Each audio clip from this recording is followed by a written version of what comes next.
Hello. I'd like to. My name is Emer Dooley. I run a program called Creative Destruction Lab, which is a mentoring program for super deep tech startups. One is in computational health, and the other is in tools, system software, and processes for advanced manufacturing. We don't take any equity, we don't charge any fees, and we work out of the UW. I saw some heads come up when I said that, so come talk to me if you're interested. But Bill, just tell us, please, who you are and how'd you end up here? Well, I got up here because Pablo yanked me up here. No, we met Pablo really early, and we love what you're doing for the community, so just thanks for that. Yeah, I started Voyager back in '97, and we've been around for about 25 years, and we've backed about 75 companies in the region, and they've created about $10 billion worth of market value, so we focus on early stage opportunities here in the region, Oregon, Washington, and British Columbia and Alberta. And we usually lead the rounds, and we're at the seed stage, so that's kind of what we do. My background, I've been in tech for about 35 years, was at Adobe, and then post-Adobe, started my own firm, helped raise venture capital for startups here in the region. We raised from Oak and Norwest and Canaan and GE, a lot of top tier. And we came to the conclusion that there was an opportunity to create a fund with people who are out of the industry here. And at that point, there really weren't any funds that were here. Okay, we'll go back to the history. We're going to ask everybody about that. So let's stop. Let's just get intro. You're really good at this, Emer. You do this well. I'm Aviel Ginsberg. I'm a founder turned investor. I've spent my entire career here in Seattle working at the sort of earliest stage. So as part of that journey, I've run Techstars and also am a general partner at a fund called Founders Co-op. We're a $50 million pre-seed seed fund here. So I like to think that I sort of I've worn every hat in the ecosystem, and I try to spend my time thinking about how can I improve every step of that journey for folks who are in those different stages that I've been in the past. Sure, so I'll keep the background short. So I'm Jeff Entris. I'm one of the managing directors and co-founders at Pioneer Square Labs. Not close enough? Okay. And we're a startup studio and venture fund, started in 2015 here, and we're focused on creating technology companies. We've created 36 companies to date, and have a couple of venture funds, most recently a $100 million fund that's doing pre-seed and seed investments in tech companies. Okay, can we have a show of hands? How many founders are in the audience? Wow, okay. This wasn't on their prepared list of questions. Elevator pitch. Why should they go with Voyager, Founders Co-op, or PSL? Very quickly, what do you give them? We back entrepreneurs to be successful, and we put a lot of effort into helping you with go-to-market, helping you with developing your teams, and making introductions to really key corporate partners like Amazon, Microsoft, et cetera. Our fund is just two partners. We're both former founders ourselves, and between Techstars and Founders Co-op, we have led 264 first check investments in pre-seed stage companies. So we've just seen the movie a lot of times, and we love doing it ourselves, but we love it so much that we're not entrepreneurs, because when we start companies, they scale, and then we hate the work. So we run a fund so that we can be with everyone in that same stage over and over again. And the reason to go with Pioneer Square Labs or PSL Ventures is that we've been, VCs and angel investors and entrepreneurs here in Seattle for over 25 years. We're very close with the community here, and you get the benefit of working with our team of 25 engineers, designers. We bring not two partners, but a team of 25 to a deal. So that's the main thing that differentiates us. We work really, really hard. Okay, so one of the other... Two times 10. One of the other prepared questions was, this is interesting. We wanted to talk about the ecosystem and how it's evolved here in Seattle since 2000. And I looked it up, and Aviel was in college, until 2007. So maybe this isn't a great question for you. But let's start this way. Jeff, how have you seen it evolve since, say, the 2000s? Yeah, so I started my career as a VC with Madrona Venture Group, which was a brand new investment firm when I joined in February of 2000. And it was there weren't very many venture funds at all at that point. And I was doing angel investing. We can talk more about backgrounds later, but I had been a lawyer with Perkins Coie here. I had a startup during the first internet bubble, which we started in '99 and failed in 2000. But anyway, I'd gone to Madrona, and it was very much, just early stage company. We were just learning away now. Now Madrona's a huge firm. You'll hear from Matt McElwain, later, who joined about the same time I did at Madrona. Now, is probably the most prominent VC in at least Seattle, if not beyond. And they've done amazingly well. And there was a lot of angel investors around too. And now I think all of us are at venture funds. And whether that was Rudy Gaudre, who is a good friend of mine, who eventually went to Founders Co-op with Aviel and Chris, or Andy Liu, who I think is in the audience here with Unlock Venture Partners. We probably did 50 deals together as angels, and now doing deals together as VCs. But I think that's one of the big changes, is that there's just a lot more venture funds in town now, particularly early stage ones. Okay, so there's a lot more capital. Bill, anything else that's really different? Yeah, I think the big change over the 25-year period was that when we started, the big question is, how many companies is Microsoft going to spin out? And quite frankly, Microsoft underperformed in that regard. But since then, we have this really rich ecosystem of the Magnificent Seven. 5 of them have a presence here. And so I think we're seeing a lot more startup activity. To Jeff's point, there's more venture capital available. It's still underserved as a market. But we think that what's happening is it's just been a lot more exciting time to make investments and to make early stage investments with promising entrepreneurs. Yeah, and I think the thing that I've seen, and for people in the room, it might be hard for you to realize that there was a time in Seattle where there was no Wilson Sonsini.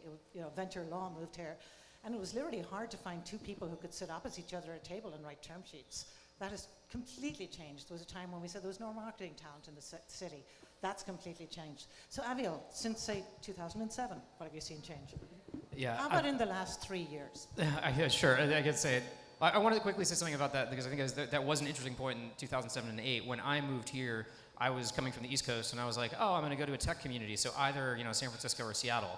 And I show up in Seattle, and I'm like, this is a tech community, but this is not a startup ecosystem. So I would say it really has only been within the past 5 to 7 years that there has been a thriving startup ecosystem. When I was beginning my career here, a lot of the Bay Area funds, there wasn't Zoom. Flying was a little bit more of a big deal for some reason. They didn't like investing in companies up here because they couldn't look you in the eye. And so you suddenly were in a spot where there were great, really well-known funds who had never written a single check up here in the Pacific Northwest. And to tie that now to the last 3 to 4 years, we are seeing amazing companies getting their first check, their second check. Funding is not just have to be from this region. It can be from the Bay Area. It can be from anywhere. And I think that's probably the biggest change. And I would say that was something that absolutely did not exist back in 07, 08 when I was starting out. Why is that a good thing? Why is that a good thing? I mean, a rising tide lifts all boats. I think a lot of people think that venture startups is like these linear processes. If you have to capture value, if you win this deal, you make your career, you don't.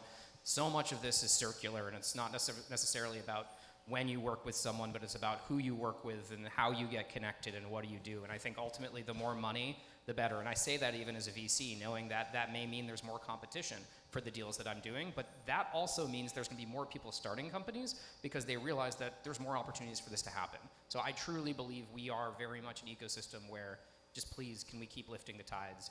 Everybody wins. How many people are here today from out of town who are here because of Seattle Tech Week? Okay, we've got a way to go. Bill, so this is always the question, what is a venture capital firm? How do you do tech due diligence, or just due diligence on a potential investment? And then talk about how that's changed, say, in the last 3 years.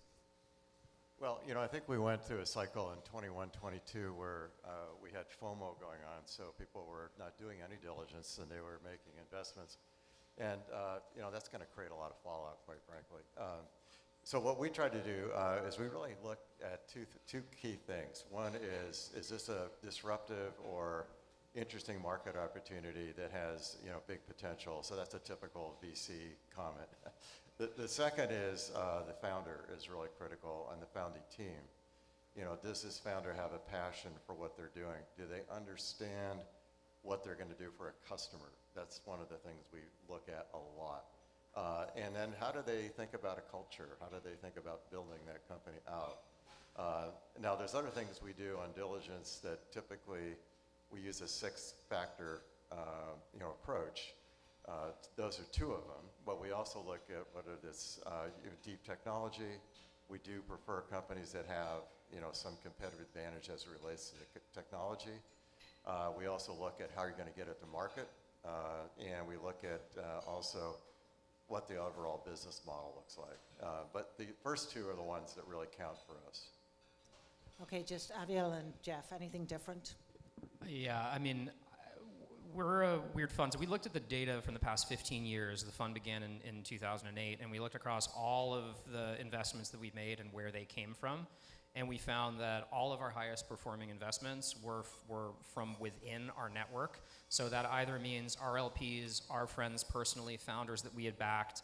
And so what we've come to realize from a diligence perspective is that for us, if we cannot fully diligence the business on our own, and that means one phone call to someone in our network who can diligence you completely as a human, and then us being able to understand enough about the business model and industry completely to do it, we simply won't do it. So we've taken that approach to maybe close the aperture of the world a little bit on what we do, but have more of a focused, simpler process, which is that do you come from within our network, and do we understand how this business works? And if we check those 2 boxes and it's a hell yeah, we do it. Okay, and before we go to Jeff, okay, so being one of the not so many women in the room, there's a real problem with that. How do you counter the fact that people who might be different than your standard network might also be a good deal? Yeah, I think that is something that we put a lot of effort into with Techstars. So I say that our network, more so I think than others, looks a lot more inaccessible. And we also love saying yes and hi, and we'll talk with just about anyone. So that's a thing that we'll do, but we don't always think about it as directly translating into an immediate investment. So it can be about how do you build that network over time? How do you bring that person into your network? Because we may not even be the right investor for you, but that doesn't mean we're not going to chat with you. And helping plug people into the ecosystem, that helps sort of cultivate and curate the right community over time. Yeah, and I think this is a very timely question for PSL Ventures, because just today we announced our technology advisory board, which is a lot of AI-focused computer science professors from the University of Washington and other AI luminaries in town. Going back to my earliest time at Madrona, we had a tight tie with the University of Washington, which is actually central to I think everything that's happened in Seattle, during the last 25 years, you can look straight to the University of Washington as driving a lot of that, and you guys locating, right down the street there as well, and moving Techstars there, which was originally in Amazon land and then went to the University of Washington land, but we used to use University of Washington professors to help with technical diligence, and that's exactly what we've assembled now at PSL is some technology luminaries that we can call and ask questions, because a lot of the technologies that are coming out are very complicated right now, and we're not, the most technical team. I mean, we've been around a lot of technology, but we're not, all like deep AI experts. And that's a great question. So Bill, how does, Voyager stay on the cutting edge of things like this? Well, we also have an advisory board that we use as well. And to Jeff's point, I think we tend to use experts, for the diligence, depending on the sector that we're doing. We're doing AI, but we're also doing ag tech and a little bit in sustainability. And we're also doing, essentially what we call enterprise transformation. So applications for everything we do is B2B. And so we usually look to experts in each of those areas to leverage our own knowledge. Yeah. And just before we move on to talk about like some of the cool things that you've invested in, if you're a founder in the room right now, sort of start to finish, how long does it take me to get funded by you? Jeff? On the fund side, I know you're mostly on the studio side, so. Yeah. On the fund side, you're probably looking at, kind of a first meeting with us. Again, if you're actively fundraising and you're ready for it. I mean, again, we want to get to know founders very early in their process and long before their fundraising. So hopefully we've already gotten to know you a bit before this. But say you came in cold to us, it's going to take us probably, a couple of weeks, unless obviously sometimes you get in competitive situations and have to move quicker. You're then going to get a term sheet from us, and then there's the typical months of legal diligence, that we would do to get a deal completed. But we've done so many that we've got this down pretty cookie cuttered. We've created, I said, 36 companies from scratch, and so we know how to get them created, how to get them funded. We've been involved probably in thousands of transactions across our team. Yeah, and I know that from Pioneer Square Labs, I'm friends with one of the founders of Overland AI, who's a computer science professor who spun out a cool autonomous vehicle company. And I was saying, well, how was PSL in on that deal? And it's like, oh, Julie Sandler came by my lab one day. That's pretty amazing. So, keeping your finger on the pulse. Aviel? As I mentioned, because a lot of the deals that we end up doing are folks that we've met before, some relationships have been created, or it's easy to triangulate. We have done, safes as quickly as the same day that we got the pitch. I'd say the usual cadence is 3 to 4 business days to a no or a yes. It's rare that we'll drag things beyond that, with the caveat that one thing we do that has bitten us in the past is we try to be fast to a no. If we say we don't think we have a path to a yes, we will just share that, and that's something that, candidly we've regretted in the past because maybe we should have kept talking. Do you actually say no? Yeah, Do you, Jeff? Yes, Okay. we say no. Yes, we One of say the no. biggest problems is people don't say no. They just say come back when you're further along, and then they close the door. Well, the reality, right, is you want to buy the free option. Like, why do you want me to make the decision? I'm going to gather more and more information. But the flip side is that a founder's most precious resource is their time. Yeah. So, And Bill, how long was it take from start to? It depends on the deal and the cycle, but we'll get it done in about 2-3 weeks if we're on it, and then to Jeff's point, it takes another month or whatever to get the deal closed and all that sort of stuff. But it really varies, and what we try to do, similar to these guys, is we do want to get to know the entrepreneur, and quite frankly, if you want to get into a fund, the only way to do it is to get a referral. And there's lots of referral networks. It could be other entrepreneurs, it could be attorneys, it could be service providers, but get a referral, because just sending an email, at least with us, is not going to land. It might work for Techstars, but not. well, that's actually the thing that's worth, and I alluded to that earlier, which is that, as a fund with a very specific process who only writes a certain number of checks, and a lot of those checks are into people that you have spent a significant amount of time with, partnering with organizations like Techstars and other areas where you say, like, hey, we're a no, but why don't you go here, and I mentor here, and I spend time, and you're going to get to know me as part of that, and that sort of re-networks individuals in the community, and I think can be a great way to go from a no to a yes. But it's not, a not now, it's a no, I'll engage with you in this context. Now it's a yes because enough things have changed. And with the market tightening up, how many deals would you have done this year versus at the height of the market in a year? Yeah, I think we've done maybe 5 this year, and in a typical year, maybe we would do, well, it depends. The fund does And probably. also depends where you are in the fund. Yeah. That includes some of our studio companies, and Yeah. so normally, we might expect to do, 5 to 10 between the studio and the fund, and maybe we're more like 5 this year. So half. And Aviel and Bill? We do 8 to 10. We're currently sitting at 6. However, in 2022, we only did 4. Yeah, whoops, excuse me. We tend to have a more concentrated portfolio. We're writing $2 to $4 million lead checks and then syndicating the round, and oftentimes these guys may have been in an earlier round, so we'll partner with them on this, what we call now seed round, used to be the old Series A. And we do about 4 to 5 a year, but in 22 we did 1, and the valuations are just out of whack. And we'd been to the movie before in 2000 and 2008, and we weren't gonna watch the same serial one more time.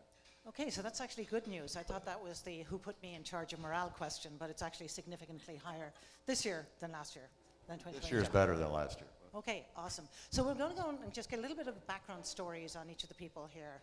So Jeff, you started Madrona, you went to Voyager, then it was PSL. Sure, I can go back even further. Oh, yeah. I was going to say, there's a short attention span or what? They were all long. The ones that I've left. Yeah. So, so I have a lot of stuff I did before. I'm a former hedge fund manager, Wall Street analyst, startup entrepreneur, securities lawyer. Yeah, I'm a lawyer still too. I forgot about that.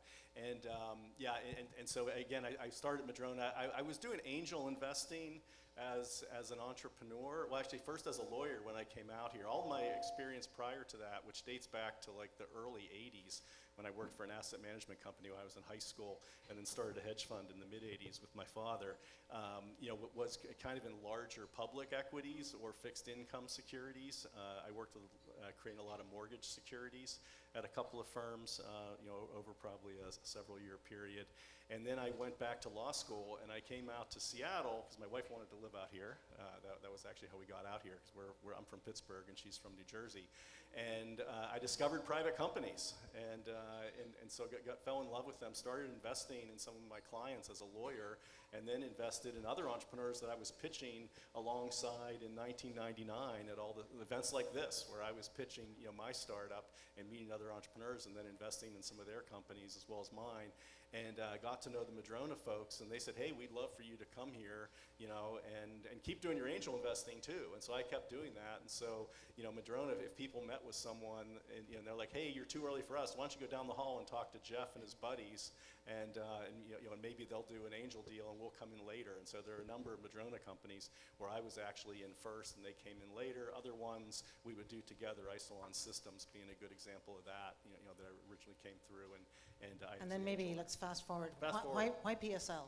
Pioneer Square Labs. PSL. Oh yeah. So PSL is good. So Greg Gottesman, who's one of the other co-founders of PSL, is who hired me at Madrona back in early 2000, and we helped a failed startup called Redfin at Madrona that we brought in house. It was down to just the one of the founders. The other two had left, and brought it in house, and brought Glenn Kelman in as the CEO. So found a CEO, which is a lot of what we do now at the studio is finding CEOs. It's one of the most difficult, probably the most difficult thing we do is finding the right CEO for our projects. And with Redfin, we were finding a CEO. We found Glenn Kelman, still the CEO. He's a wonderful, wonderful CEO and wonderful person too. And it was great to have him in there. But that was our first experience incubating companies. Greg then very famously, of course, created Rover, a startup weekend, come up with the idea for that. They incubated that at Madrona. Obviously a very successful company, recently bought by a private equity firm. I invested as an angel in a company called Hootsuite up in Vancouver, early social media marketing company, back in 2009. Became friends with the founders there. That had spun out of a dev shop. We created a sister entity called Invoke Labs, which was a startup studio in Vancouver, in Gastown, in 2011, and ran that for a few years. Okay, so you're obviously not designed to stay at a big venture fund as the checks were getting bigger and bigger. No. Personally, how many angel investments have you made? Well over 250 companies, and that's probably several hundred checks. Yeah, I mean, this is probably one of the most prolific angel investors in the Northwest. Now I've got a target on your forehead.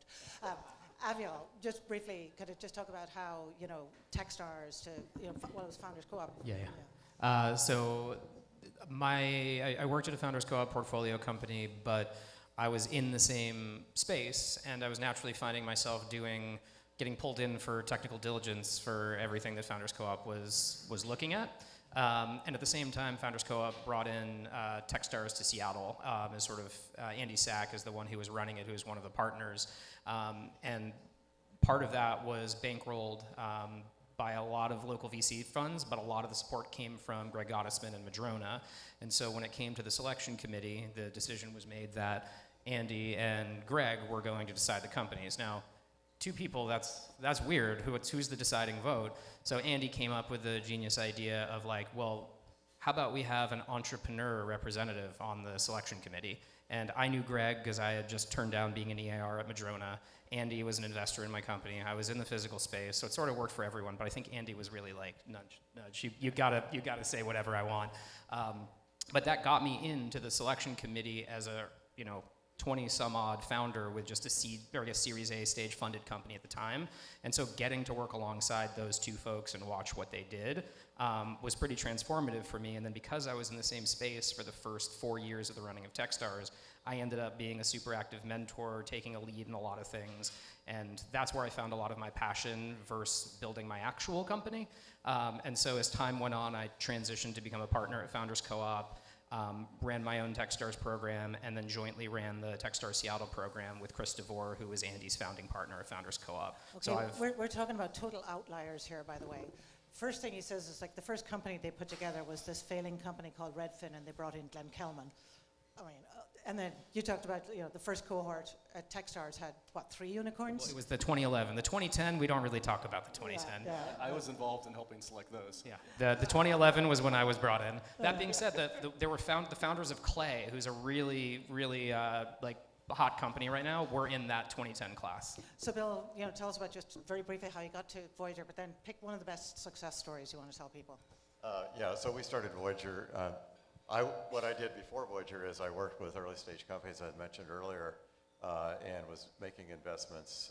This is in the 90s. And we found that there was a lot of interesting companies. I think I invested in 10 and 8 of them exited 2 IPOs, so that was good. That allowed us to have a little bit of a track record to go raise a fund. So our big entrepreneurial effort was to start the first venture fund with tech people here. And that was a lot of fun.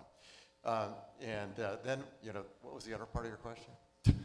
Tell us about one of your big Couple of successes. wins or whatever. What we We did just in our talked about Redfin and the couple of and the things in our 2011 first fund. cohort. We backed Aquantive, which has spun out, untold number of other companies out of that, including Mike Galligan, who's at PSL.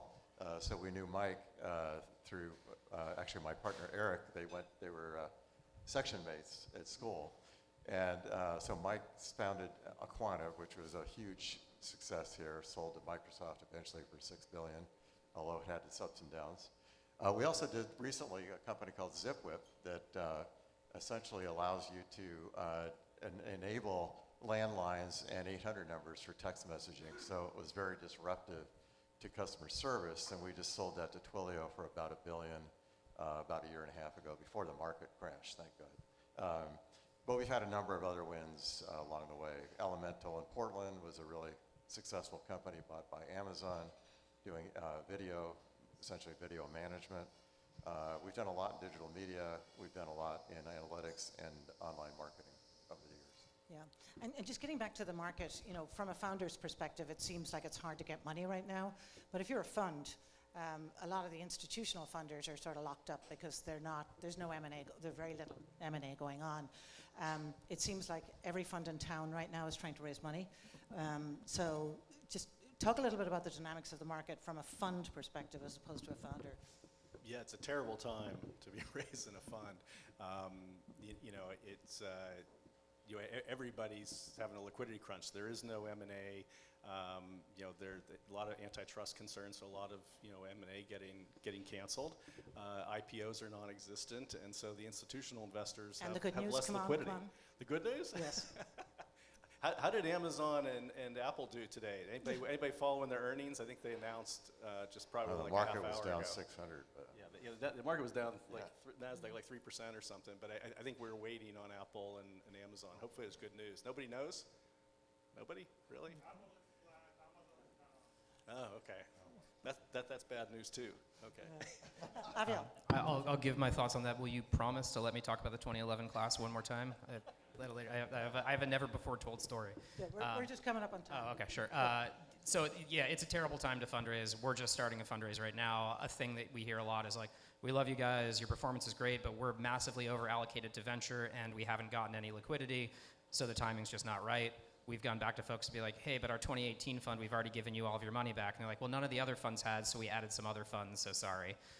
So it's a super annoying time to fundraise, but everything is a cycle. And so I think what's difficult is that as a VC, we can operate in a decade-long timeline and be like, you just iterate your strategy, you keep doing what you're doing, and everything works out. As a founder, like I said earlier, your time's your most precious resource. So for you to be in a moment where you see VCs being more reticent to fund because we're struggling to fundraise ourselves, that sort of just sucks. It's just a hold timing on a second challenge. here. Like, one of the things in the value adds that I'm sure every venture capitalist will tell you is they're going to help you line up that exit. So Bill, how do you drive exits for your companies? Well, what we try to do, once the company gets, first of all, it's really important that you get some traction, some revenue traction in a vertical before you start bringing on distribution partners. And a big mistake that a lot of entrepreneurs make, particularly if they've been in bigger companies, is that they can plug into a distribution system without actually having a lot of referenceable customers. So that's one thing we do, is make sure that we make a partner introduction at the right time.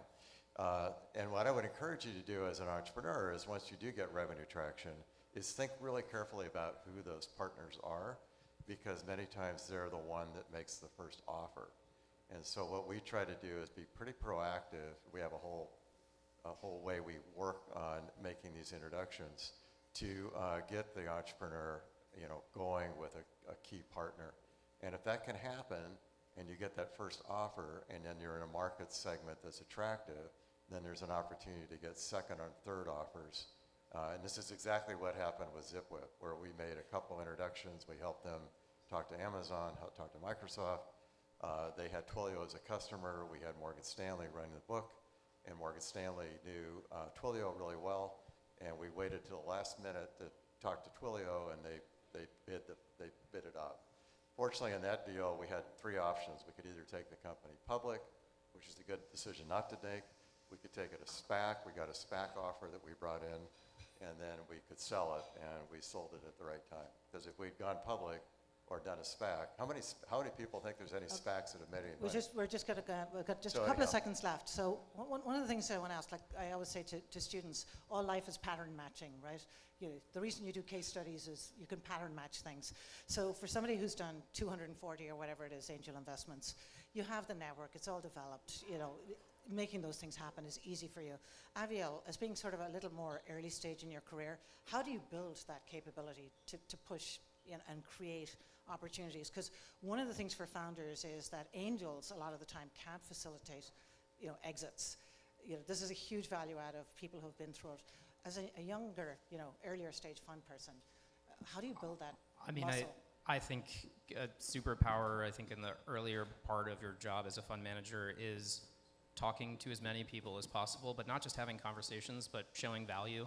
So, not necessarily in terms of, I'm going to do something for you if you do something for me. I've spent a lot of my career in network meeting someone and figuring out how can I help them and not thinking about what does that get in return. And when you put enough of that out there, then let's flip it. I've invested in a company, a founder needs some connection, needs some favor. I've earned a lot of social capital through doing that without actually trying to do it. So I know it's a thing that naturally happens over your career, but I think you can really go out of your way. I think a lot of people, especially these days, get too linearly focused on like everything they need to do needs to get me to the next stage of my career or the next role or the next thing. And sometimes just putting goodness out into the world is what gets results. Okay, lightning round to finish up. Thank you. What are you most excited about in the year ahead? Well, AI still. Okay, you're not allowed to use the answer I'm not allowed AI. to use AI. No, but so we. Give me a business model. A business model. Around AI. Well, so that's the thing I think that we are doing differently is focused on solving real problems for real vertical applications. And so again, the whole studio model is trying to come up with a business that we can create in 4 to 6 months and actually get to customers. So you're not going to build deep technology in that amount of time, but with all these models and other things available now, you can take off-the-shelf tools and create very customized applications that can be very valuable to different industries. Okay, so using AI to develop a company and roll it out in 4 months. Aviel. The thing that's getting me the most excited these days and that I'm looking for the next year is that we also do a lot of vertical SaaS investing. We love broken business processes, and I think with the world of LLMs, the line is sort of blurred between what was possible with RPA versus what you needed a human to actually do. And so we're finding that finally, after many, many years, some of these really gnarly business problems that haven't been ripped out of email and spreadsheets finally can be. And so that's exciting. And Bill? Very similar to these guys. We're looking for a lot of vertical applications and the application of AI to it. I think the other thing that's critical for us in an AI opportunity is that they're leveraging proprietary data with broader data. And secondly, that the models are deep. They're not sitting just on top of ChatGPT or OpenAI, et cetera. So that's kind of one of the things we look for. And then robotics is another area, the software element of robotics.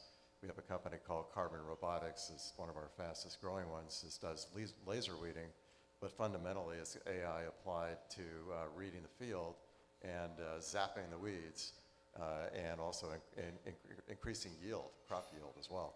Yeah. So we're doing a little bit in ag tech. We think there's some real interesting opportunities there. Yeah, and a creative destruction lab, we're most excited for the next year about using computing to change the whole future of health or medicine, or how manufacturing is done in the United States. So I'd like to thank the panel very much for today. And,